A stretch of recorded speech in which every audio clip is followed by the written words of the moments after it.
Hello boss, మీకు తెలుసా smoking ఎక్కువగా చేయడం వల్ల స్పెర్మ్ కౌంట్ తగ్గుతుందని? స్మోక్లో నికోటిన్ మరియు కార్బన్ మోనాక్సైడ్లు ఎక్కువగా ఉంటాయి. ఈ కెమికల్స్ స్పెర్మ్ మార్పాలజీ అండ్ మూమెంట్ను దెబ్బతీస్తాయి.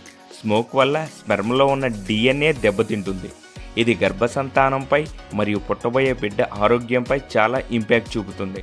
స్మోక్ వల్ల టెస్టోస్టిరాన్ లాంటి హార్మోన్లు ఇన్బ్యాలెన్స్ అవుతాయి. ఇవి స్పెర్మ్ కౌంట్పై చాలా ఇంపాక్ట్ చూపిస్తాయి. స్మోక్ చేసే వారిలో ప్రెగ్నెన్సీ 30% వరకు తగ్గే ఛాన్స్ ఉంది. స్పెర్మ్ కౌంట్ పెరగాలంటే vitamin C, vitamin E, omega 3 fatty యాసిడ్లు, యాంటీ ఆక్సిడెంట్లు ఉన్నటువంటి ఫుడ్ని ఎక్కువగా తీసుకోవాలి. అవి ఎక్కువగా తీసుకోవడం వల్ల స్పెర్మ్ కౌంట్, మూమెంట్, అలానే DNA డ్యామేజ్ను తగ్గిస్తాయి.